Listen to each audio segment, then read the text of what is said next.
Eu tenho um grande medo de que uma coisa terrível vá acontecer ao meu pai. Eu não sei porquê. Simplesmente eu tenho um medo terrível.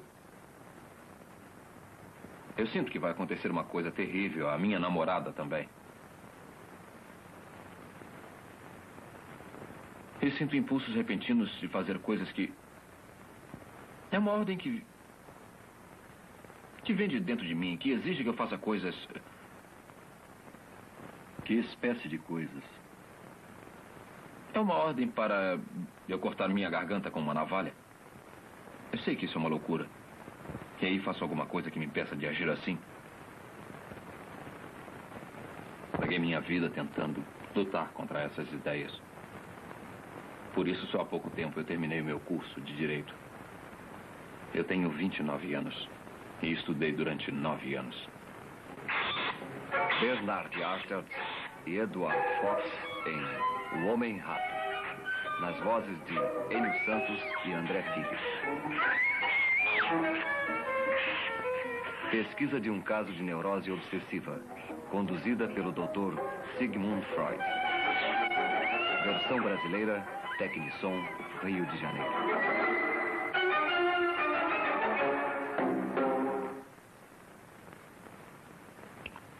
É tudo bem claro.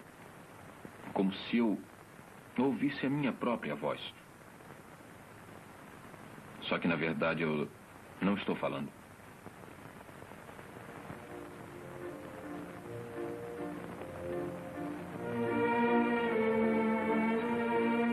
Viena, 1906. Capital do Império Austro-Húngaro. A tradicional cidade de Strauss, mulheres bonitas, aristocratas e soldados.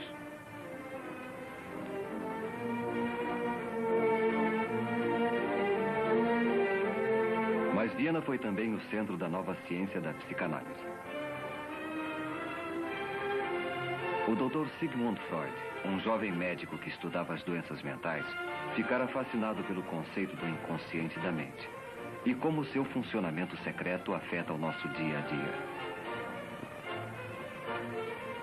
A maioria dos pacientes de Freud era formada de vienenses da classe média. Seus problemas e comportamento o levaram a crer que o motivo de tanta debilidade está escondido em nosso inconsciente e que são as experiências reprimidas e esquecidas de nossa infância que formam o inconsciente. Freud, um analista em atividade com 20 anos de experiência, estava com 50 anos. Ainda pesquisava e aprendia com as experiências de seus pacientes. Eu não tenho relações frequentemente, porque não tenho oportunidade. Eu acho as prostitutas repugnantes. Eu sinto que tenho desejo sexual normal, mas não sei como minha vida sexual estacionou. Eu posso lhe perguntar, que idade tinha quando teve a sua primeira relação? 26 anos. Há quanto tempo sofre com essas ideias, sua obsessão? Desde que eu era bem menino. Mas principalmente nesses últimos 4 anos. E o que o fez vir me consultar? Eu ouvi falar do senhor. Foi por isso que vim vê-lo. O paciente era advogado e oficial da reserva do exército austríaco. Embora Freud ainda não tivesse percebido, o homem estava a ponto de sofrer um completo colapso mental. As repetidas ordens que ele dizia receber, seguidas de tentativas para evitá-las, tinham reduzido sua vida a uma série de rituais sem sentido.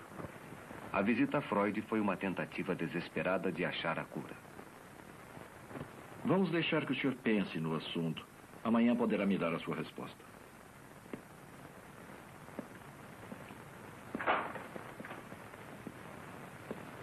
Eu vou falar com minha família a respeito. Como eu devo lhe pagar? Pode me pagar mensalmente, aos poucos. 70 florins para 70 ratos. Então eu lhe vejo amanhã. Passe bem. Passe bem. Freud não conhecia a extensão da doença do paciente. Mas se o inconsciente é o produto de experiências reprimidas da infância, eram esses acontecimentos esquecidos que Freud teria de revelar. Freud já havia percebido que os temores do paciente de que alguma coisa ia acontecer a seu pai e a sua namorada eram essencialmente absurdos. Durante todo o período de tratamento, Freud anotou detalhadamente as condições do paciente.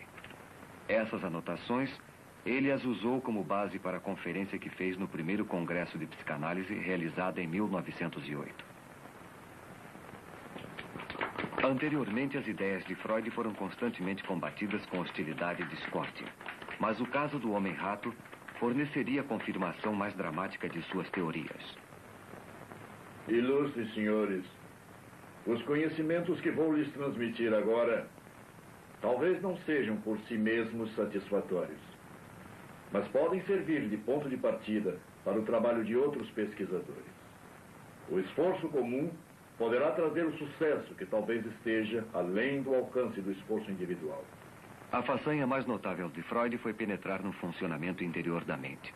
Ele a conseguiu desenvolvendo uma técnica completamente nova de comunicação com o paciente. Depois de nossa primeira entrevista, levei-o a concordar com a única condição de tratamento. O senhor deve dizer tudo o que vier à sua cabeça. Mesmo que lhe seja desagradável, que pareça sem importância, irrelevante ou até mesmo sem sentido.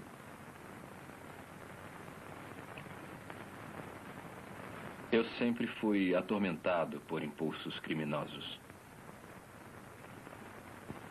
Eu costumava perguntar aos meus amigos, e ainda pergunto, se eles me desprezam por ser criminoso. Eles me dizem que desde que eu era pequeno eu sempre encarei a vida de modo negativo. Eu não sei porquê. Eu era feliz. Eu era muito amigo do meu pai. Sempre fui, toda a vida. Costumávamos conversar um com o outro sobre tudo. Menos sobre uma coisa. Nós tínhamos em casa uma jovem governanta chamada Senhorita Peter. Essa cena veio à minha cabeça bem distintamente anos mais tarde.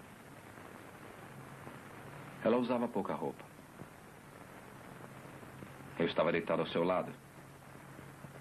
Então pedi que ela me deixasse tocá-la. Ela disse que eu podia, sim. Desde que não contasse aquilo para ninguém. Usava muito pouca roupa. E seu corpo me deu a impressão de ser muito estranho. Permitiu que eu tomasse algumas liberdades com ela.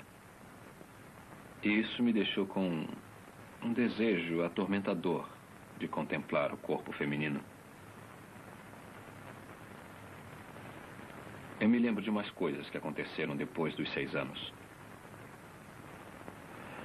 Eu ainda consigo me lembrar com uma intensa excitação.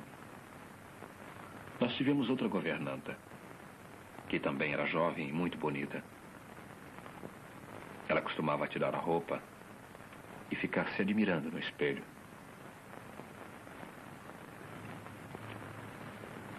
Eu ficava esperando, ficava queimando de curiosidade para poder vê-la bem.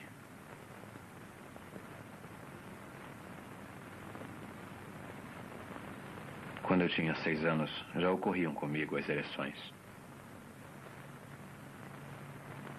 Eu tenho a sensação de que havia alguma ligação entre elas e a minha curiosidade. E eu tinha a mórbida impressão de que meus pais sabiam o que eu estava pensando. Mas tinha um pressentimento de que, tendo esses pensamentos, alguma coisa terrível iria acontecer. E eu devia fazer tudo o que pudesse para evitar que ela acontecesse.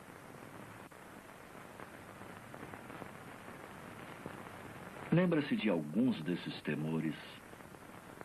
Mesmo quando eu era jovem, eu não conseguia evitar de pensar na morte de meu pai. E isso me deixava muito nervoso. Agora eu ainda tenho esses temores. Temor de que aconteça alguma coisa ao meu pai. E o meu pai já morreu há muitos anos. Então não pode sofrer nenhum mal? Sim, eu sei disso. Mas eu ainda sinto muito medo por ele. Ele criou uma neurose obsessiva baseada em suas experiências sexuais da infância. Isso produziu um conflito em sua mente. Lado a lado com um desejo obsessivo de ver o corpo da jovem, havia um medo obsessivo de que o pai morresse. Um instinto neurótico e a reação contra ele. O medo obsessivo que tinha de seu pai aos 5 anos, mas claramente o mesmo medo que estava sentindo na idade adulta, 24 anos depois. Por quê? Mas hoje eu quero começar pela descrição da experiência que me fez procurar o senhor. Aconteceu quando eu estava nas manobras. Eu perdi os meus óculos.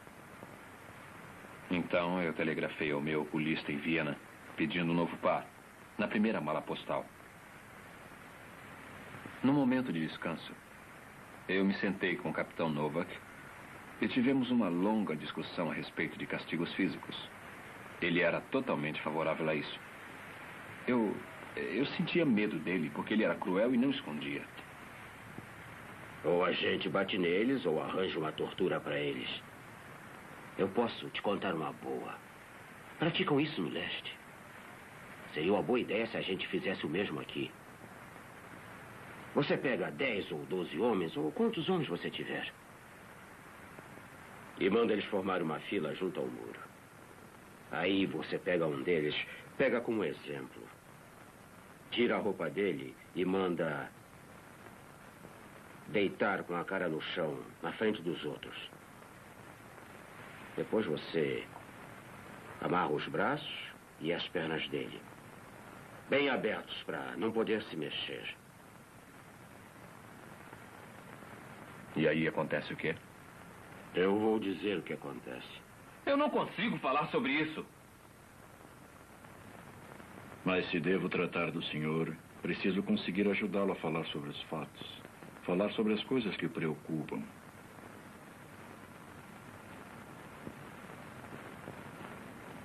O prisioneiro foi trespassado.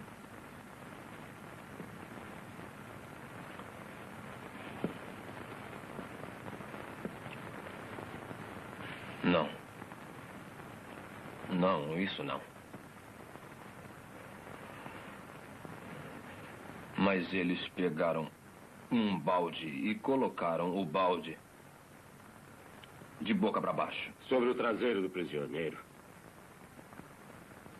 Fazendo pressão sobre as nádegas dele. De boca para baixo. Aí você pega uns ratos que estavam sendo cuidadosamente guardados e põe os ratos debaixo do balde. Um por um. Não é muito divertido para o sujeito que está com o traseiro no balde. Porque só há uma saída para os ratos que estão ali dentro. E você sabe qual é, não sabe? Eles forçam a saída. Através do ânus. Subitamente eu achei que isso estava acontecendo com alguém que era muito importante para mim. De quem se trata? Uma senhorita. Uma senhorita que eu admirava muito. Eu achei que a ideia era muito pouco comum para mim. Eu não costumo pensar dessa maneira. Eu acho mesmo que isso passou pela minha cabeça. E eu fiquei repetindo para mim mesmo que eu não deixaria isso acontecer. Não deixaria. E foi assim que eu consegui repelir a ambos. Eu não entendi isso. Ambos? Eu tive também a ideia do castigo estar sendo aplicado a meu pai. E teve essa ideia, muito embora seu pai esteja morto. Naquela mesma noite, o capitão Novak trouxe um embrulho que chegou pelo correio. Capitão? Capitão? Eu tenho um embrulho para o senhor que chegou pelo correio da aldeia. Eram os meus óculos novos. Os óculos que eu pedira em Viena, mas eu já contei isso para o senhor. O tenente Alex pagou o frete para o senhor. O senhor vai ter que pagar a ele. Não vou pagar, senão os ratos pegarão meu pai. Eram apenas meus pensamentos. Então eu mudei de ideia. Sim, obrigado. Eu vou pagar. Eu fiz um juramento de que os ratos não o pegariam. Meu cérebro recebeu a ordem de que eu devia pagar o dinheiro ao tenente Alex, como o capitão Novak me dissera. E o senhor pagou?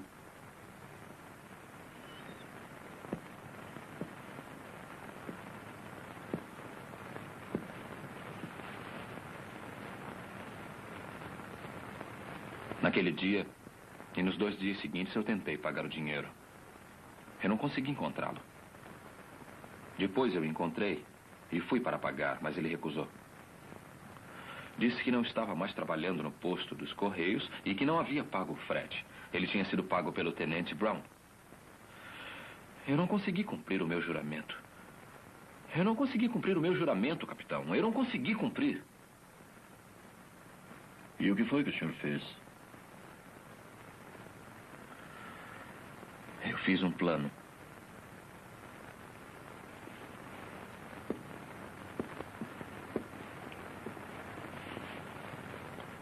Eu iria até o posto dos Correios e o tenente Alex e o tenente Brown iriam comigo. E pediria ao tenente Alex para dar o dinheiro à moça da caixa do posto. Ela daria ao tenente Brown e ele estaria reembolsado. Aí eu mesmo pagaria ao tenente Alex e não deveria mais nada a ele. Cumpriria o meu juramento e salvaria meu pai dos ratos.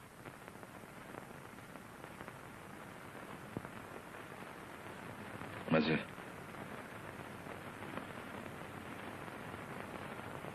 eu fui covarde.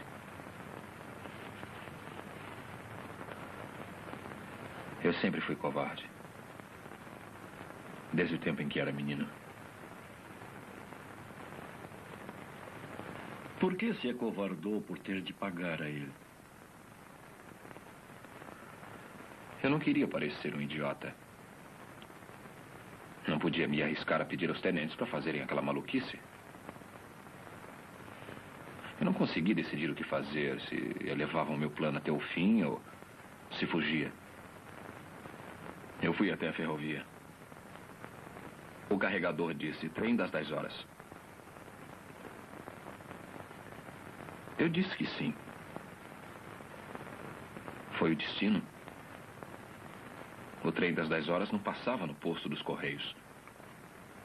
No posto dos Correios? Na cidade onde era o posto dos Correios, capitão. Ia para Viena. Então eu fui para Viena. E no dia seguinte, eu coloquei o dinheiro em uma carta. E então o enviei para a moça do posto dos Correios. É provável que, na verdade, ele sempre soubesse que foi ela quem pagou o frete de seus óculos. Por que não reconheceu o fato antes? Enviei o dinheiro para a moça do posto dos Correios.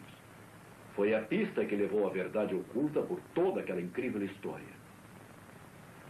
O que ele está tentando esconder? Por que estava deliberadamente se recusando a admitir que foi ela quem pagou o frete para ele? Por que ele preferiu criar uma estranha obsessão sem sentido, envolvendo ratos, o pai, sua namorada e compromissos de dinheiro com o tenente? Uma coisa que considero da máxima importância é acrescentar. Meu pai tinha enfisema. Na noite em que morreu, eu perguntei ao médico quando acabaria a crise. E ele me respondeu, amanhã. Então eu fui para a cama.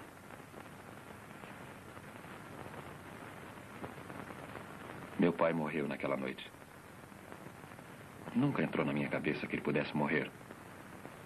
E ainda não consigo entender que esteja morto. Só depois de quase 2 anos de sua morte foi que eu comecei a me preocupar com isso. Comecei então a me considerar um criminoso. Porque eu não estava presente quando ele morreu. Foi imperdoável. Porque afinal eu era o filho dele. Então eu sou um criminoso. Eu vou tentar explicar. O que precisamos fazer é encontrar as ligações certas. Ligar os seus sentimentos de reprovação, de culpa, de autocensura com o que realmente os causou. Sabe, ninguém está acostumado a ter sentimentos fortes sem que consiga explicá-los. Então, olhamos à volta buscando uma causa possível. E pegamos a primeira que pareça razoável.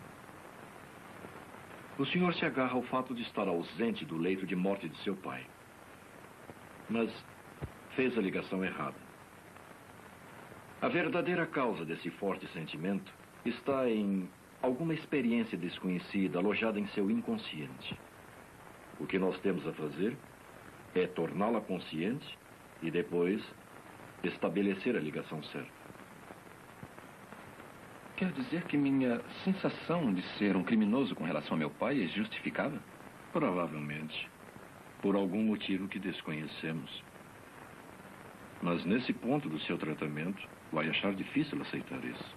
Eu jamais aceitarei porque é impossível. Eu nunca fui um criminoso para o meu pai. E mesmo que eu aceitasse a justificativa desse sentimento, eu não vejo em que isso poderia me ajudar. O senhor está aceitando que o seu sentimento não ajudaria. Mas ele pode ajudá-lo a lembrar-se dos acontecimentos que deram origem a ele.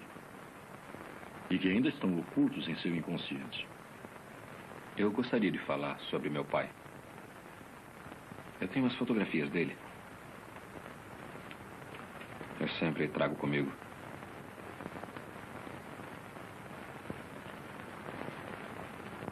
Ele era um homem excelente. Era muito bom. Nós éramos muito amigos. Era um soldado.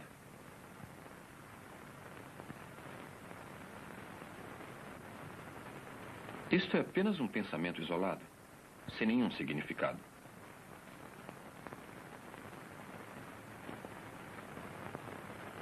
Quando eu tinha 12 anos, me apaixonei por uma menina. Mas ela não gostava de mim. E eu pensei que ela só ia querer me namorar se o meu pai morresse. Ela sentiria pena. Mas eu tirei essa ideia da minha cabeça. E na verdade, me passou rapidamente pela cabeça. Não foi nada. O senhor se lembra de ter pensado em seu pai morto em alguma outra ocasião? Lembro. Isso foi uns 6 meses antes dele morrer. Mas não foi importante. Mesmo assim, conte.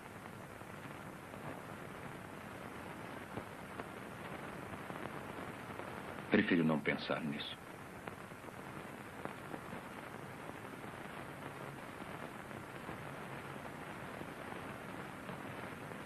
Compreendo que a lembrança é muito dolorosa.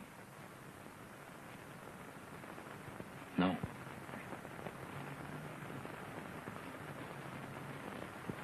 Eu não consigo me lembrar.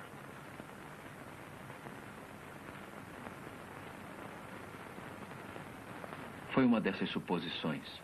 É que, se ele morresse, eu teria dinheiro para me casar. Mas eu afastei do pensamento.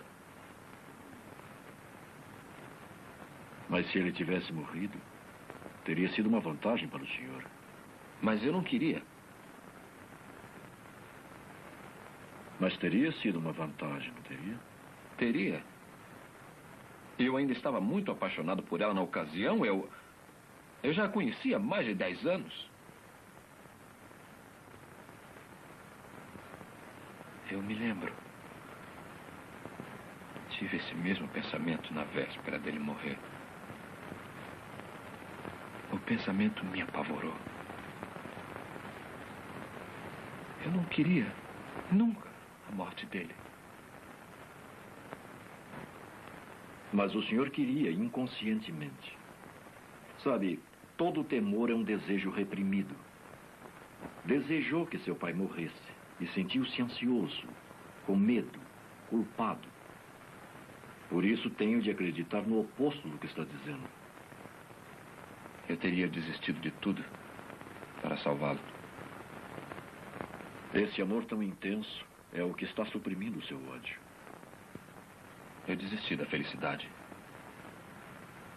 3 vezes, desde o tempo em que era menino, desejou que seu pai morresse para que pudesse ter dinheiro e casar com a jovem que amava. Eu a amo. Mas eu nunca a desejei sensualmente, da mesma maneira que era excitado pela minha governanta quando eu era um menino. Os seus desejos sexuais normais foram inibidos pelas suas experiências da infância. E considera o seu pai um empecilho entre o senhor e o objeto de seus desejos sensuais. E o senhor o odiava por isso, desde quando era criança. Está enganado. Eu o amava. Eu o amava. Eu acho que devia ser fuzilado. Por que eu devo viver quando ele morreu? O senhor reprimiu o seu ódio e o enterrou antes dos 6 anos.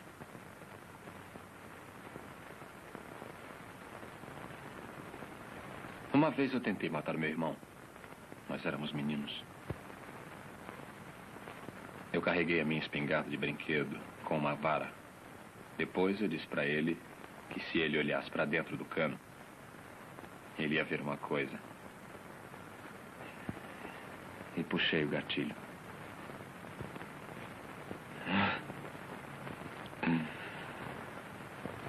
Mas ele não se machucou, não. Mas foi a minha intenção. Eu fiz isso. Diz minha memória. Você não pode ter feito isso. Diz o meu orgulho. Mas você fez isso. Diz a minha memória. 18 de março de 1908. Freud estava tratando do paciente há 5 meses. O paciente está caminhando lentamente para um reconhecimento de sua hostilidade contra o pai. Ele negou a hostilidade, mas lembra-se de ter sentido hostilidade também ao irmão de quem gostava. A mesma hostilidade está também presente na atitude dirigida à sua namorada.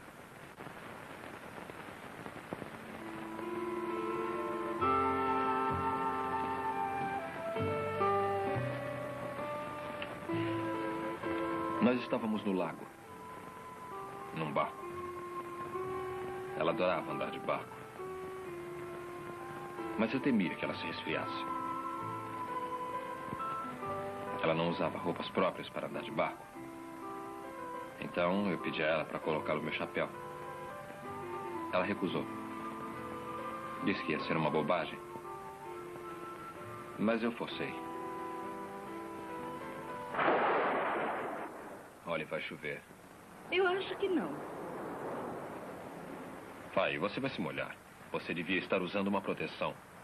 Não, eu estou perfeitamente bem. Pode deixar, Paul. Ponha o meu chapéu para você não se molhar. Não, eu estou bem, Paul. Ponha o meu chapéu. Que bobagem. Ponha o chapéu. Não. Ponha o chapéu. Não. Ponha o chapéu. Não. Ponha o chapéu. Não ponho. Ponha o chapéu. Não. Ponha o chapéu. Ponha o chapéu.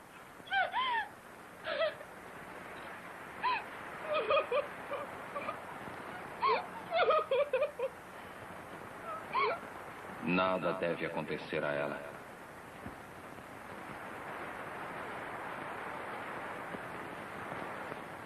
Nada deve acontecer a ela.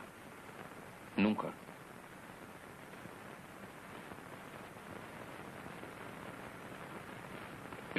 Eu estava esperando por ela. Eu já não havia uma porção de dias. Mas havia uma pedra na estrada. E eu pensei que, se as rodas da carruagem batessem na pedra, Gisela podia morrer. Então eu peguei a pedra e a coloquei fora da estrada. O senhor queria protegê-la. Jurou que nada aconteceria a ela. Aí eu vi como eu tinha sido absurdo. Peguei a pedra e a coloquei de novo no lugar em que estava.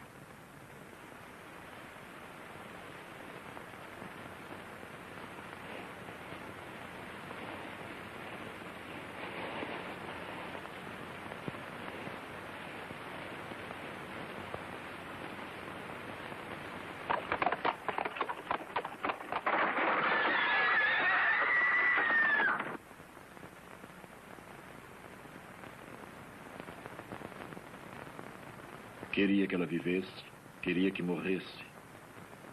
O desejo de causar mal, o desejo de proteger. Esses são os componentes na batalha entre o amor e o ódio. Nada deve acontecer a ela.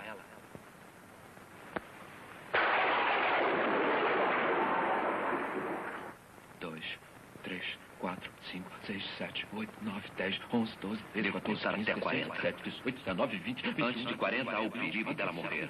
Dela morrer! Morrer! 34, 35, 36, 37, 38, 39, 40! 40! 40! 40!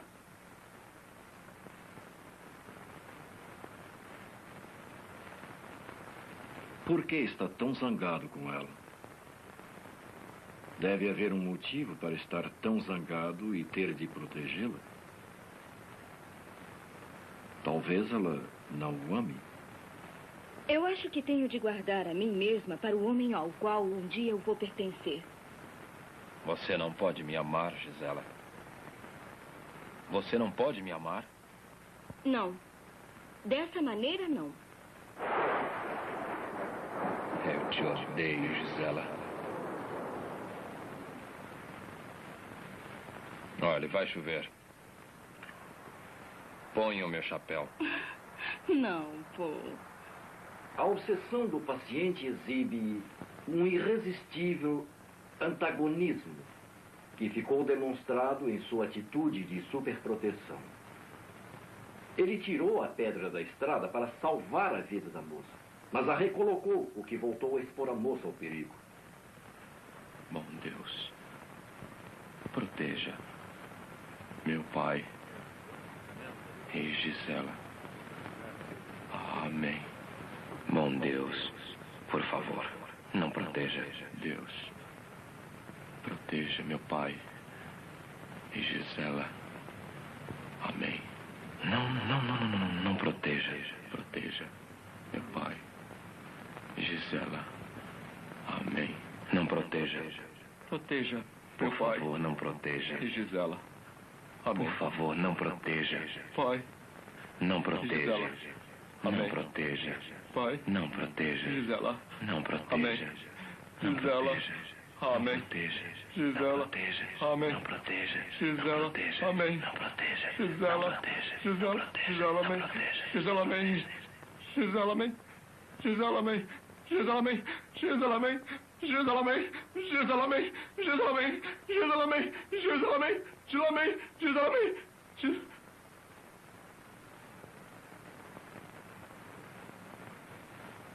Em suas orações, ele tentou afastar o que considerou ser o seu pensamento mau, luxurioso para com Gisela. Uma oração de proteção para Gisela. Ele repetia tão depressa que nenhum mau pensamento poderia interferir. Mais tipicamente, a palavra proteção é que continha verdade, aquilo que devia ser afastado. A palavra Gisela mesmo, formada pelas duas palavras, o nome da moça, Gisela, e amém. Repetindo seguidamente, muito depressa, tornaram-se Giselamen, Giselamen, Giselamen, Gisela Semen.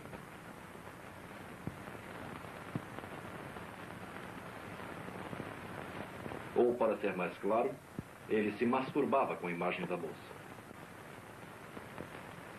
Ouvi o caso dele durante 6 meses. E foi logo depois desse tempo que atingimos um período muito difícil de tratamento. A hostilidade do paciente com relação ao seu pai, que já estava presente em seu relacionamento com seu irmão e sua namorada, começou a se revelar com relação a Freud. O paciente, sem conhecer a importância de seu comportamento, começou a transferir suas emoções para o analista e a viver no consultório as experiências que ainda estavam enterradas em seu inconsciente. Sobre o que o senhor quer falar hoje? É uma coisa que vem me perturbando no fundo da minha mente. Eu não disse ao senhor que quando meu pai morreu, ou logo depois dele morrer, a minha mãe insinuou que eu devia me casar com uma prima. Quando meu pai ainda estava vivo, também insinuou a mesma coisa. Ele queria isso. Ela era muito rica. E seria um bom casamento. Todo mundo dizia que seria um excelente começo para mim. Mas para mim não valia nada. Quando eu fiquei doente, a ideia então foi abandonada. Eu não conseguia trabalhar. Mas não era sobre isso que eu queria falar com o senhor, nada disso. Eu queria falar sobre uma jovem que vi à porta de sua casa há uma semana. Ela era extremamente bonita.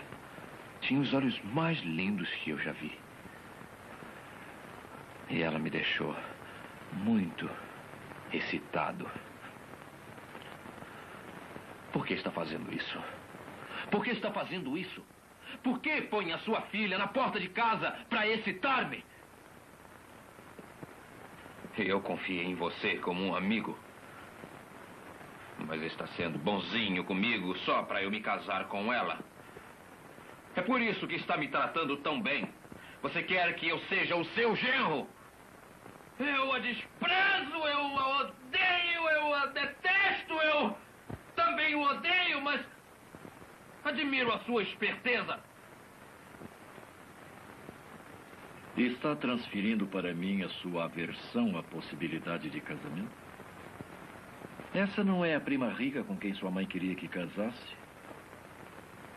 O senhor é quem a está promovendo a minha filha. O senhor é mesmo muito esperto. Consegue insinuar coisas estúpidas, sim. E é muito inteligente também. Oh, muito inteligente. Esconde suas verdadeiras intenções. E sabe que ela tem olhos muito bonitos. Tão bonitos que cheguei a sonhar com ela.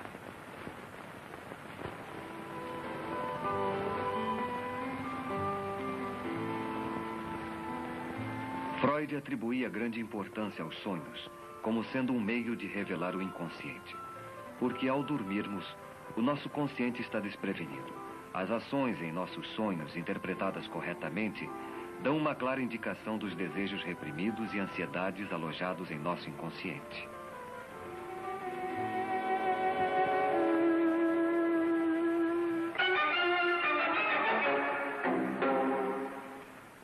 Não. Você está interessado não é em seus bonitos olhos, é em seu dinheiro, em seus sonhos. A moça que pensa ser a minha filha é a prima rica que seus pais queriam que desposasse. O estrume de vaca é um símbolo de dinheiro. E também pode representar sujeira. Dinheiro é sujeira. Uma coisa desprezível. Também é uma coisa que deseja. Porque sempre foi a necessidade do dinheiro para se casar que o fez querer ver seu pai morto. O senhor me enoja! Porque o senhor me transformou no pai que quer que se case com a prima rica. E está zangado por isso. É o que traz de volta todo o conflito de sua mente. Devia permanecer fiel a Gisela, a moça quem amou, ou devia se casar com a prima rica, como seu pai queria? Não sabe decidir. E para evitar enfrentar o problema, ficou doente. Não podia trabalhar porque não queria trabalhar. Se o senhor se formasse em direito, o combinado seria de que se casasse com a prima rica. Mas o senhor não queria. E foi por isso que levou 9 anos para conseguir se formar.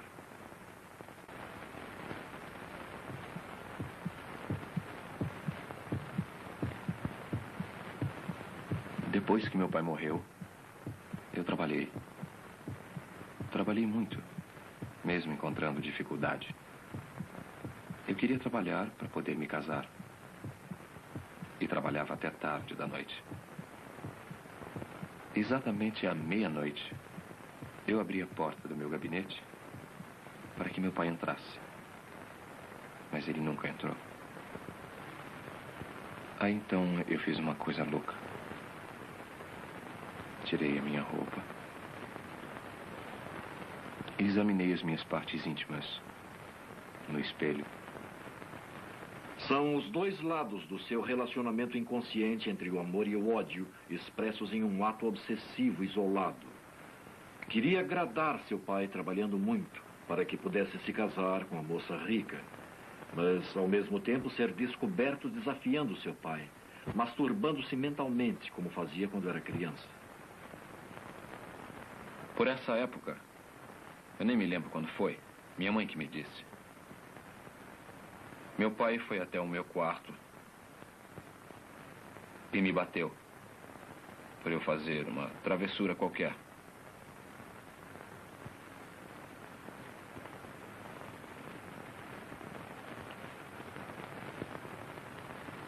Eu tinha mordido alguém. A surra de seu pai estava ligada em seu inconsciente às suas travessuras sexuais. Eu mordi alguém e ele me bateu por isso. Seu rato!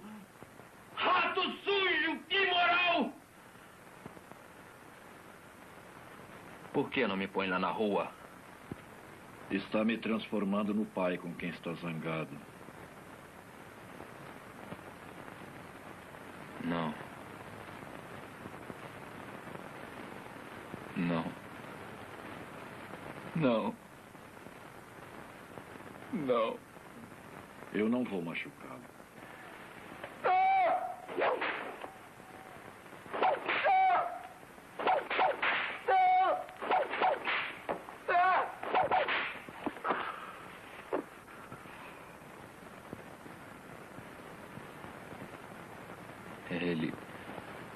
Ele bateu tão forte.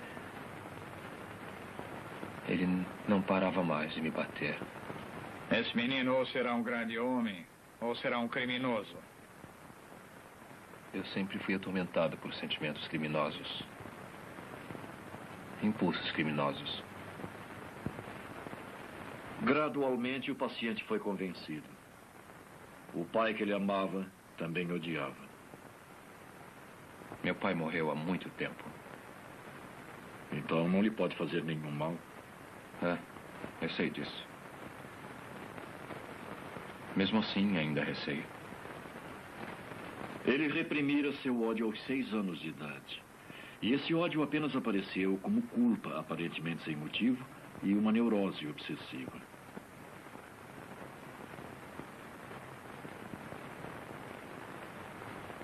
Era um rato. Estava se alimentando do corpo de meu pai.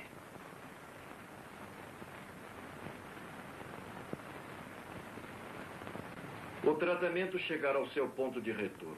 O caminho estava livre para a solução da imagem do rato. Tendo aceito, depois de uma luta de 10 meses, a relação de amor e ódio com seu pai, ele estava apto a me contar coisas que eu pude refazer e explicar os motivos das histórias sobre os ratos. A história de ratos do capitão tornou-se o ponto central de referência para uma série de associações retrocedendo até a sua infância. E ratos adquirem uma série de significados simbólicos. Foi arranjar dinheiro para poder se casar. O motivo de querer ver seu pai morto. Dinheiro é sujeira. Uma coisa desprezível. E ratos são a mesma coisa. Tantos florins por tantos ratos. Quando eu era menino, eu vi ratos serem mortos com pauladas.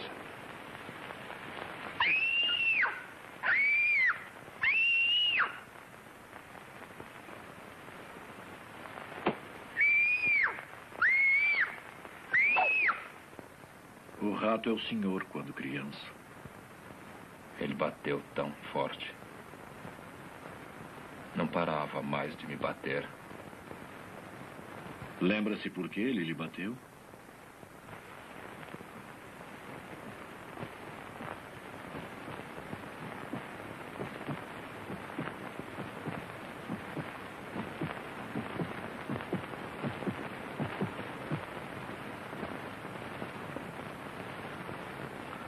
Eu mordi alguém.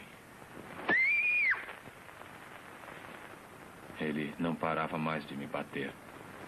Assim, no rato, o paciente viu uma imagem viva de si mesmo. A crueldade do capitão Novak e seu amor ao castigo corporal também lembraram inconscientemente as surras da sua infância.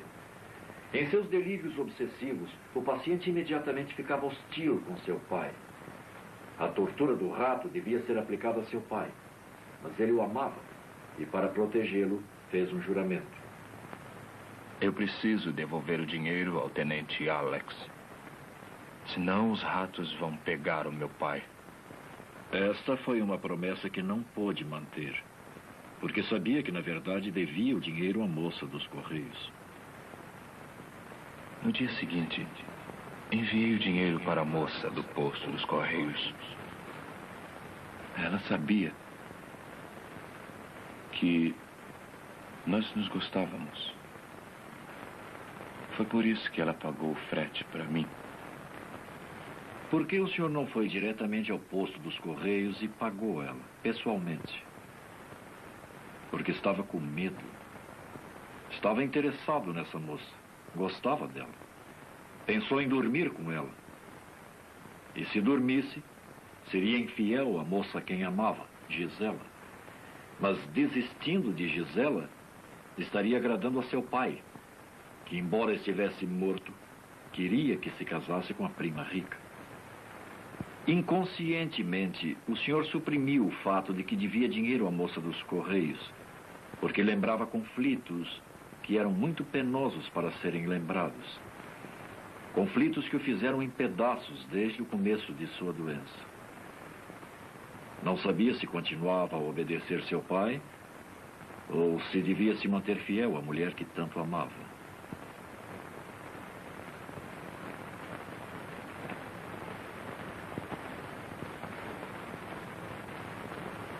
Quando chegamos à solução, o delírio de rato do paciente desapareceu. A mente do neurótico obsessivo é como a árvore que espalha os seus galhos em todas as direções. Mas seja qual for a folha que a pessoa tomar, ela sempre seguirá o caminho da raiz causadora do mal.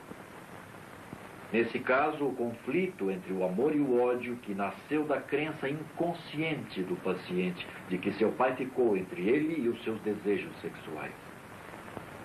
Mas, quando o ódio reprimido por seu pai foi revelado, o conflito entre o amor e o ódio ficou resolvido e a importância de sua personalidade normal foi restabelecida. O tratamento do homem-rato levou 11 meses. A cura foi completa. Não houve recaídas. O próprio Freud e seus colegas reconheceram o caso como um grande avanço. Provou a existência da sexualidade infantil. Mostrou a ocorrência de experiências precoces da infância e a influência no futuro dessas experiências ocultas em nosso inconsciente. As ideias psicanalíticas de Freud, amplamente apoiadas pelas provas do caso do homem-rato, ainda sofreram controvérsias. Mas para o bem ou para o mal, foram profundamente influenciadoras.